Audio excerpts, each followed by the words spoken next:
नमस्कार दोस्तों, मैं राहुल पांडे एक बार फिर से आपके ट्रिपल सी क्लास में स्वागत करता हूं। आई होप आप सभी लोग अच्छे होंगे। तो हम लोग कंप्यूटर में क्या पढ़ रहे थे? हिस्ट्री, कंप्यूटर हिस्ट्री पढ़ रहे थे और ट्रिपल सी के क्लासेस में। और हम बता दें कि कंप्यूटर हिस्ट्री में हम लोग जो है यूनिवाक, ठीक है, यूनिवर्सल ऑटोमेटिक मशीन, ठीक है, या फिर यूनिवर्सल ऑटोमेटिक कंप्यूटर कह सकते हो, उसी के बारे में पढ़े थे। और अब हमें आज की क्लास में क्या पढ़ना था? जनरेशन। क्या पढ़ना था? कंप्यूटर की जनरेशन। मैंने आपको बताया था कि जनरेशन में जो है कई लोग बोलते हैं कि ये 4th जनरेशन है और कई लोग बोलते हैं कि ये 5वां जनरेशन है, ठीक है। तो हम लोग जो है सबको देखेंगे, ठीक है। तो सीधे चलते हैं अपने टॉपिक पे, जनरेशन पे। और देखिए यहाँ पे देखिए first generation of computer. First generation of computer, तो देखिए फर्स्ट जनरेशन ऑफ कंप्यूटर, पहला जनरेशन कब से कब तक मनाया जाता है? 1946 से 1946, ठीक, 1946 से 1956 तक। देखिए कंप्यूटर का पहला जनरेशन जो है, फर्स्ट जनरेशन की शुरुआत कहाँ से हुई थी? आपसे पूछ देगा कि कंप्यूटर में फर्स्ट जनरेशन की शुरुआत किस सन में हुई? 1946। कब से कब तक चला? पूछता है कि फर्स्ट जनरेशन कब से कब तक चला? तो 1946 से 1956, 10 साल याद करना है कि 1946 से 1956 जब इनियाक बना। तो इनियाक का ही रूप था, इनियाक से ही जो है इसकी जो है क्या होती है, शुरुआत होती है। देखिए इसमें साफ साफ लिखा है। अब देखिए इस पीढ़ी में देखिए सबसे पहले आपको इसमें याद क्या करना है? दो चीजें इंपॉर्टेंट है। जैसे जैसे हम पीढ़ी पे बढ़ेंगे, पहले कंप्यूटर क्या होता जाएगा? बहुत बड़ा रहेगा। एक ये जैसे रूम है, इस रूम से भी बड़ा कंप्यूटर रहेगा, फिर छोटा छोटा छोटा छोटा, और 5वें जनरेशन में क्या आ जाएगा? हमारे पास लैपटॉप आ जाएगा। सोचिए।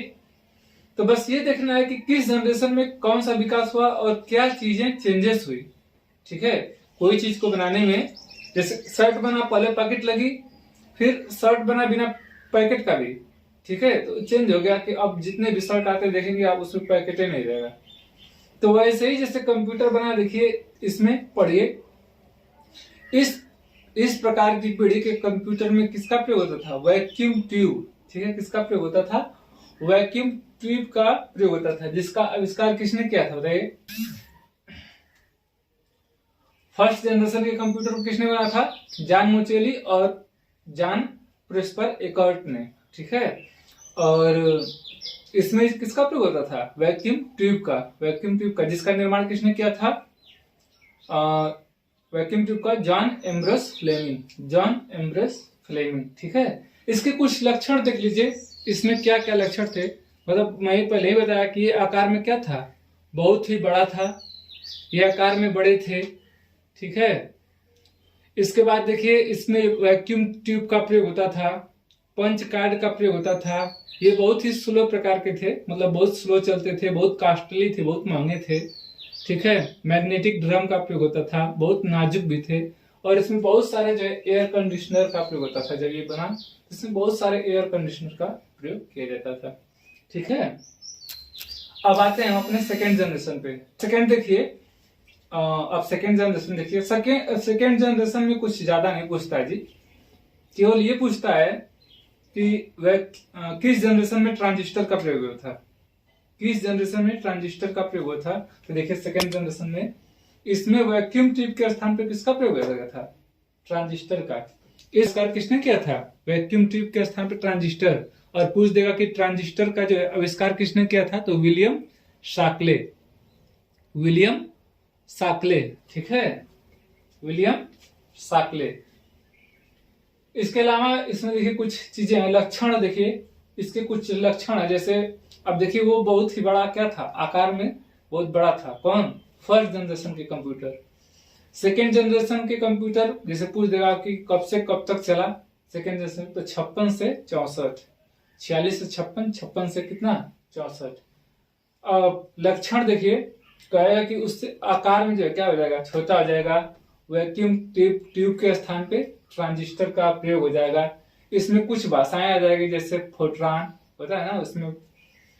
इसके बाद देखिए थर्ड जनरेशन। थर्ड जनरेशन 1965 से 1971 तक। थर्ड जनरेशन 1965 से 71 तक। देखिए इसमें अब देखिए जैसे जैसे कंप्यूटर में हम जनरेशन बढ़ते जाएंगे वैसे वैसे कंप्यूटर में क्या होता जाएगा, वो शक्तिशाली होता जाएगा। ठीक है, जैसे प्रथम फर्स्ट जनरेशन में क्या था, वो बहुत ही स्लो था। सेकेंड जो है उससे शक्तिशाली था, 1000 गुना शक्तिशाली था, क्योंकि उसमें ट्रांजिस्टर लग गया। लेकिन अब देखिए थर्ड जनरेशन में तो ट्रांजिस्टर के स्थान पे क्या आ गया, आईसी आ गई। क्या गया, आईसी। आईसी का फुल फॉर्म पूछता है इंटीग्रेटेड चिप। आईसी का फुल फॉर्म इंटीग्रेटेड चिप। और मैंने एक बार जब फुल फॉर्म लिखवा रहे थे तो मैं आपसे बताया था कि मैं आपको आईसी का जो है कौन आविष्कार किए थे उनके बारे में बताएंगे। तो जैक किल्वी, आईसी का आविष्कार किसने किया था, जैक किल्वी ने। और इसमें जो है इस प्रकार के कंप्यूटर में यानी कि थर्ड जनरेशन में जो है इसके लक्षण है कि देखिए इसमें जो है किस किस चीज का प्रयोग हुआ है। जैसे इसमें आईसीएल, ठीक है, 2903 आईसीओ, फिर 1900 यूनिवाक 1108 प्रमुख थे। ठीक है, इसमें ये सब प्रमुख थे। इसके लक्षण क्या था, देखिए आकार में भाषा, मतलब आकार में ये क्या था, छोटा हो गया। आकार में ये भी क्या हो गया, छोटा हो गया। और उसमें भी जो है क्या हो गई, उच्च स्तरीय भाषा आ गई। इसमें भी क्या आ गई, इसमें भी आपकी क्या आ गई, उच्च स्तरीय भाषा आ गई। तो सबसे इंपॉर्टेंट है कि इसमें आईसी का प्रयोग हुआ और आईसी का निर्माण किसने किया था, जैक किल्वी। अब देखिए फोर्थ प्रकार का जनरेशन, फोर्थ जनरेशन 1971 से 1985 के बीच हुआ। ठीक है, आप देखिए इसमें आईसी की जगह कौन ले लिया है, इसमें आईसी की जगह जो है माइक्रो प्रोसेसर ने ले लिया। किसने ले लिया, माइक्रो प्रोसेसर। देखिए माइक्रो प्रोसेसर ने ले लिया पूरा आईसी की जगह। मतलब कि देखिए माइक्रो प्रोसेसर का मतलब होता है कि large integrated circuit, large integrated circuit. ठीक है, और कर रहा है कि देखिए इसमें क्या कर रहा है आपसे कि इसमें पूरा जितना भी प्रोसेसिंग यूनिट था, ठीक है, इसमें जितना भी कंप्यूटर में प्रोसेसिंग यूनिट था वो पूरा एक चिप में आ गया। वो पूरा एक चिप में आ गया, जितना सेंट्रल प्रोसेसिंग यूनिट था एक चिप में आ गया, जिसे हम लोग क्या कहते हैं, माइक्रो प्रोसेसर कहते हैं। जिसे क्या कहते हैं, देखिए पहला माइक्रो प्रोसेसर कौन था, अल्टजार। ठीक है, 8800 पहला माइक्रो कंप्यूटर था, जिसे किस कंपनी ने बनाया था, मिट्स, MITS कंपनी ने बनाया था। इसका लक्षण देखिए, इसका लक्षण इसमें ये है लक्षण कि इसमें माइक्रो प्रोसेसर का उपयोग होने लगा, आकार में कमी आ गई, मेमोरी क्षमता इसकी क्या हो गई, बढ़ गई, ETC कह सकते हैं। ठीक है, ETC। इसके बाद देखिए आपका next fifth generation. Fifth generation जो है बहुत तगड़ा कंप्यूटर था। मतलब फिफ्थ जनरेशन को कहा जाता है कि 1985 से अब तक मानी जाती है, यानी कि अभी तक जो है कौन सा जनरेशन चल रहा है, पांचवा। और आप लोग देख ही रहे हो पांचवा जनरेशन में कितना विकास हुआ। हमारे पास desktop, laptop, mobile, pen top सब कुछ आ गया। गेम एक से एक हम लोग गेम खेल रहे हैं कंप्यूटर से। तो देखिए इसके बारे में पढ़िए। तरह की इस पीढ़ी के कंप्यूटर शक्तिशाली एवं उच्च तकनीकी वाले कंप्यूटर थे। ठीक है, और इस देखिए इसमें किस प्रकार इस पीढ़ी के कंप्यूटर में वैज्ञानिक कृत्रिम बुद्धिमत्ता, ठीक है, आर्टिफिशियल इंटेलिजेंस, इसको एकदम आप लोग जो है एकदम ब्लैक पेन से या फिर रेड पेन से लिख लीजिएगा। इसको पूछता है कि फिफ्थ जनरेशन में किस चीज का प्रयोग हुआ, तो आर्टिफिशियल इंटेलिजेंस का इस्तेमाल किया गया। ठीक है, इस पीढ़ी में किसका इस्तेमाल किया गया, आर्टिफिशियल इंटेलिजेंस का इस्तेमाल किया गया। पांचवी पीढ़ी के लक्षण देखिए, पांचवी पीढ़ी के लक्षण है अभी बताए हम, डेस्कटॉप। ठीक है, पांचवी पीढ़ी के लक्षण डेस्कटॉप, लैपटॉप, पॉम टॉप, ठीक है, इंटरनेट, मल्टीमीडिया, ठीक है, और नए नए एप्लीकेशन, बहुत सारे एप्लीकेशन भी आ गए। ठीक है, तो ये था हमारे कंप्यूटर का जो है क्या, पांचों जनरेशन। ये था हमारे कंप्यूटर का पांचों जनरेशन। इसके बाद चलेंगे हम लोग सीधे आपके नेक्स्ट हेडिंग पर। देखिए classification of computer. Classification of computer, कितने प्रकार में बांटा गया कंप्यूटर को। ठीक है, क्लासिफिकेशन ऑफ कंप्यूटर, कंप्यूटर को 3 भागों में बांटा गया। जैसे ठीक है, इसको कहते हैं एनालॉग कंप्यूटर, एनालॉग, ठीक है, डिजिटल और हाइब्रिड।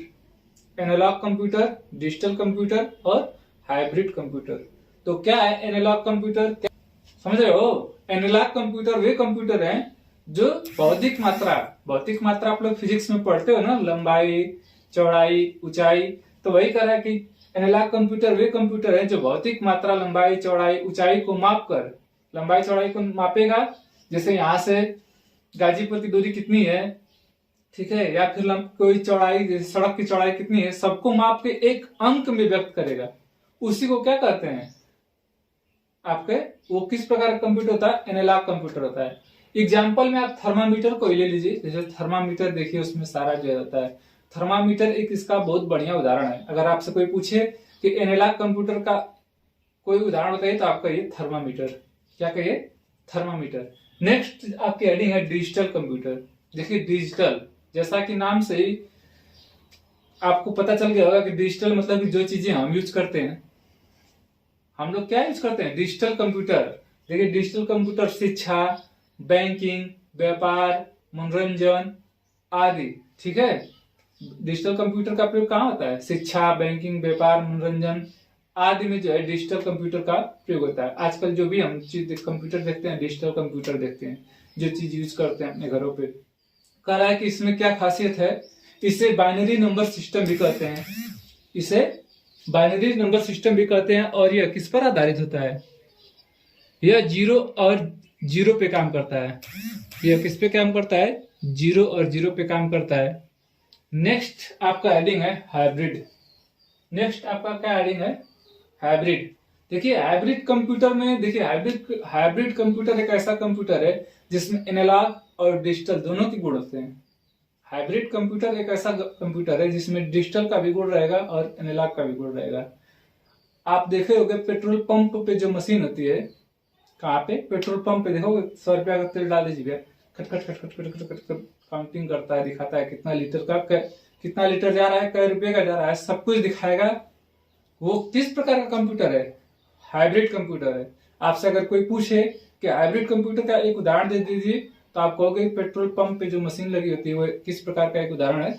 हाइब्रिड कंप्यूटर का एक उदाहरण है। एक और उदाहरण दे सकते हो, जैसे स्वास्थ्य क्षेत्र में आप देखोगे रक्तचाप और धड़कन मापने की जो मशीन होती है, रक्तचाप देखोगे नापेगा तो नहीं बताता है कि आपका जो है रक्तचाप इतना है, ठीक है। और धड़कन मापने की मशीन होती है, ठीक है। और तो धड़कन मापने की मशीन होती है स्वास्थ्य क्षेत्र में, वो सब भी क्या है? एक हाइब्रिड कंप्यूटर है। वो सब भी जो है क्या है? एक हाइब्रिड कंप्यूटर ही है, ठीक है। तो ये है हमारे जो है कंप्यूटर के 3 भाग। कौन कौन? एनालॉग, डिजिटल और हाइब्रिड। इसके अलावा कुछ नोट्स लिख लीजिए। इसके अलावा कुछ नोट्स देखिए, जैसे भारत का पहला सुपर कंप्यूटर परम 8000 है, जिसे 1 जुलाई 1991 में CDAC द्वारा बनाई गई थी, ठीक है। और विश्व का पहला सुपर कंप्यूटर क्रेवन था, और विश्व का पहला सुपर कंप्यूटर क्रेवन था, ठीक है। उसके अलावा आप 2 क्वेश्चन देख लीजिए। 2 क्वेश्चन में दे रहा हूं आप लोग को होमवर्क के लिए। 2 क्वेश्चन का जवाब दीजिएगा कि इसका आंसर क्या होगा। जैसे देखिए आपके 2 क्वेश्चन स्क्रीन के सामने है, ठीक है। और इस क्वेश्चन का आप लोग क्या करिए? स्क्रीनशॉट ले लीजिए। जैसे जैसे इसमें देखिए क्वेश्चन नंबर 2 पूछा है कि किस प्रकार की पीढ़ी में जो है ट्रांजिस्टर का प्रयोग हुआ था, ठीक है। तो अभी मैं बताया हूं, अभी पढ़ाया हूं, ठीक है। इसका जवाब कमेंट में करिएगा, ठीक है। स्क्रीनशॉट ले लिए होंगे, ठीक है। तो आज की क्लास यहीं तक, ठीक है। कल हम लोग पढ़ेंगे ऑपरेटिंग सिस्टम के बारे में। आई होप आपको यह समझ में आया होगा। बाकी अगर कोई भी दिक्कत है तो आप कमेंट बॉक्स में जो है इससे संबंधित चीजों को पूछ सकते हैं। तब तक के लिए धन्यवाद। जय हिंद, जय भारत।